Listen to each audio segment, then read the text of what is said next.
Yeah, UConn, led by Jim Penders, coming to town.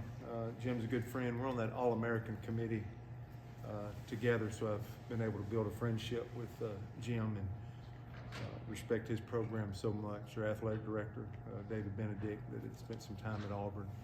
Fond of David and as well. But this is a club that comes in where Jim's led this club for a long time. This is a proud, traditional, historic program in baseball. And they've done really well the last couple of years. Postseason, they were in the Gainesville Regional last year. 2 years ago, they were almost on a collision course with us in Omaha. They took a Stanford team, a great Stanford team, a Pac-12 champion, to Game 3 in the Super Regional. We were tracking on that while we were at Oregon State. So they've been very good here recently, and their roster, I think that they bring to town this weekend, will be no different. Extremely athletic team. Sometimes when you think of northern teams, you think a little bigger, stronger, burly, if you will. Guys that maybe can swing the bat and don't move as well. We're not getting that. We're getting an athletic team that can bunt, push. I wouldn't say militaristic, but they wear their uniform the right way. They play a certain brand of baseball that they take a lot of pride in, and so they'll play the game extremely well, technique sound, very athletic club, and they'll stretch us. And again, I think it's going to be a broken record all year long of playing great teams and me pumping them up, because the schedule that we set forth and wound up creating and getting to now is going to challenge us each and every day, our ball club, whenever we step on the field. And UConn will be no different, but a great program to continue to help us grow and figure out who we are. And, you know, it's just two teams trying to play the game, and can we continue to be interested in trying to play good baseball. Jason? Butch, you're a couple weeks in now. What's the next step that you want to see out of this team as you guys move forward and get closer to kind of getting to SEC play? Good question. You know, I just talking about consistency. We're still looking for a game that we feel like is a complete game of what we're trying to do. Just take our most recent ball game, we became vulnerable, passing the baton, getting to the bullpen. Command, definition of command is authority over. Just us being able to have authority over baseball for an entire ball game. Authority over the strike zone. For our hitters, authority over the zone with our pitching. I'm getting more and more confidence in our defense. That left side of the infield, Weiss has played very consistent. Fabian played above average, especially recently. The last 3 or 4 ball games have been exceptional. Third base play. Outfielders have been solid.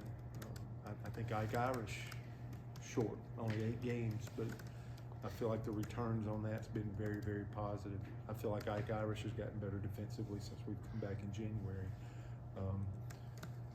That lineup, just organizing, a couple of guys still, you know, I told you I was going to be more interested in how we're playing as a team than individual statistics.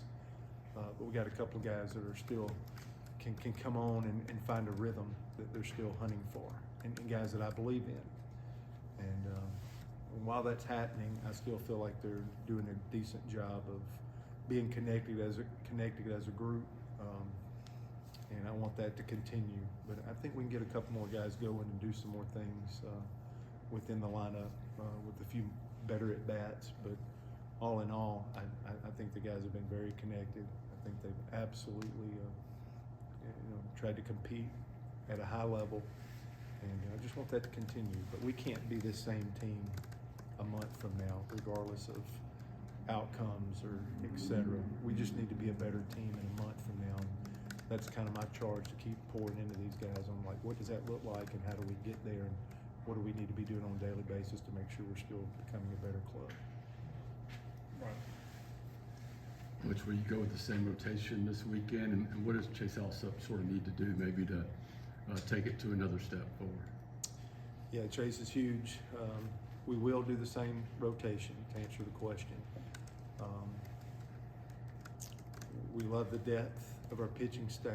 We're about to play moving forward, I see the homestand, but I also see a double midweek next week. So you got guys that I absolutely still believe in. It's been crazy. Cole Edwards, the talent he has to only have that one at bat. Those are things that I'm thinking of as a coach right now that I got to figure out strategies. We're pretty close to having 9 guys that we believe in that will kind of set our team too. I think we have more players that can absolutely help us and play good baseball outside of the 9 than we've had in the past. And that's a challenge. Pitching side with that double midweek game, I believe in Drew Nelson. He hadn't thrown an inning. Connor Copeland, the second half of the season last year was huge. These guys can pitch a little bit and have some success, and we invested some stuff like in a Drew Nelson last year. Our biggest deal of the week, I know this is definitely coach speak, but our practice today might be bigger than anything that we're doing this weekend, because those 2 guys I just mentioned pitching wise, they need to throw to some hitters today to make sure they're good for this stretch that's coming up and getting them in the ball game. So I think our team will look different in a few weeks, but we still got the challenge of getting some guys in there, and we do have more depth on the mound than we've had since I've been here. But we still don't know. I guess we'll start figuring that out in 2-3 weeks if the rotation that we have is good enough to match the top of our league. And then that's kind of your benchmark. I don't know that it is today. Chase has got to get a fastball to the glove, and the command's got to be where it is to be competitive. Now he's hung in there, so I see some growth there. He hung in there enough last Friday night for us to be able to, that the first hitter, when that great starter for Iowa come out of the ball game, we tied it. So he was a part of doing that, of holding him at bay for us. Joseph, we talked about that right before the season, and is there that next step for him to absolutely get it going? So that's still out there. Myers has probably been our best for 2 starts overall, and maybe there would have been some changes.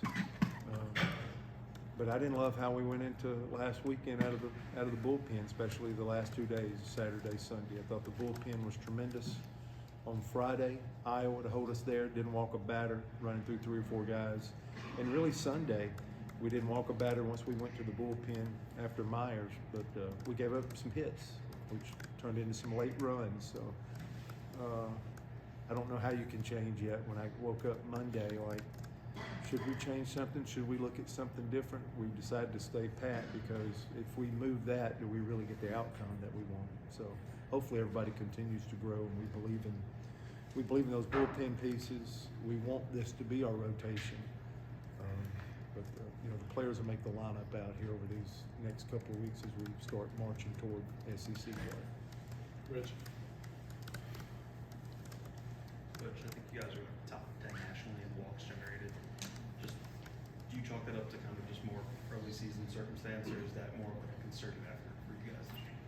They've evaluated the strike zone very good, along with hitting some extra base hits, along with doing some good things. We've evaluated the strike zone well, in my opinion.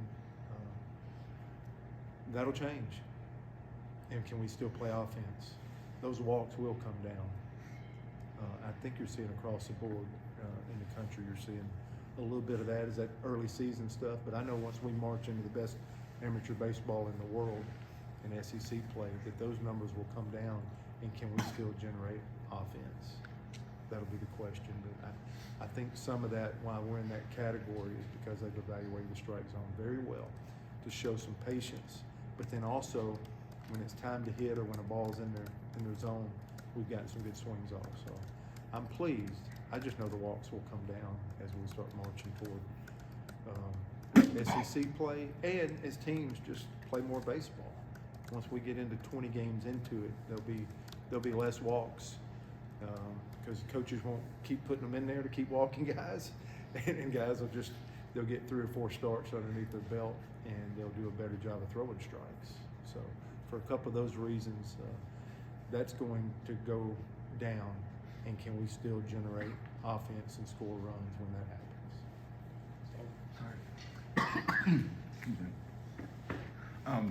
With spring practice going on in football, Hugh Freeze has talked about the chance of playing another team instead of playing an annual scrimmage on A-Day. How, with baseball being able to do that in the fall, how beneficial is that for your team? Yeah, it's been a measuring stick, not just for the coaches. It's not the end-all, be-all. It's put a new stimulus to our practice when you get to go play somebody. It gives like finish line markers for like where you're at as a program.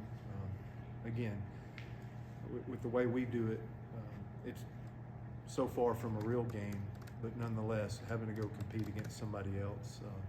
I think for a first-year player in our program, it's tremendous. It kind of like gives them a feel what it's going to be like, and they didn't have to delay that feeling for 4 or 5 more months. They got to already feel that. So we didn't do it for years, forever, and now that we've done it the last few years, I cherish it. I think it's good teaching points. I think it is just a good feel for these players to get into that type of situation. You can play your squad games, you can play within all you want to, but I think it helps develop a team. And so I could see any coach in any sport seeing the value in being able to play 1 or 2 of those. I think we've got it about right. Some of us would like to go to 4. I'd be okay with that. I'm thankful for having 2 instead of 0. So if we go to 4, I think that's great. If we stick at 2, it's been beneficial for us. So I hope they don't take that away. You mentioned Derek Fabian and his defense, but just overall, what has he brought to the program? His bat has heated up lately defensively, and then what has he bring to the clubhouse also? Yeah, he's a confident player. That was a Florida High School Player of the Year. That's a good player. And he played in a program in our league, so he knows what it's all about for 2 years. He got to play a lot as a freshman, and then he didn't get to play as much as he probably wanted to as a sophomore. So, man, that's 2 years, and that's a lot of lessons. So he comes to us with already experiencing highs, lows, but he's gifted. He can drive a ball to both sides of the field. He can run, and he's a functional runner, meaning I think he can steal a base and navigate around because he has good baseball IQ. And then defensively, this is a shortstop, and that's what we've done, led by Carl Nunemaker. Is I think one of the things that we've hit on that have been decent is my standard is close to home plate, and his is really that exceptional feel for the left side of the infield. I mean, these are 2 new pieces. That was a big ask to replace those 2 guys last year, and Fabian was the right guy to bring to our program. So an everyday player is a guy that can help you on both sides of the ball. And then in your special teams, that's a bonus, being able to run the bases. But he can help us offensively. He's showing that currently. He absolutely can lock it down defensively. He's shown that currently. And I feel like that's made us a stronger club, and so that left side of the infield has been big, especially, we had a first rounder and a second rounder. We were going to commit to 2 high school guys coming in and doing that in this age of portal, and $6.5 million kept that from happening from Major League Baseball. And then to be able to be blessed enough for our program to be able to attract Weiss, Hernandez, Fabian, we're thankful for that. Anybody else? All right, thank you, Coach.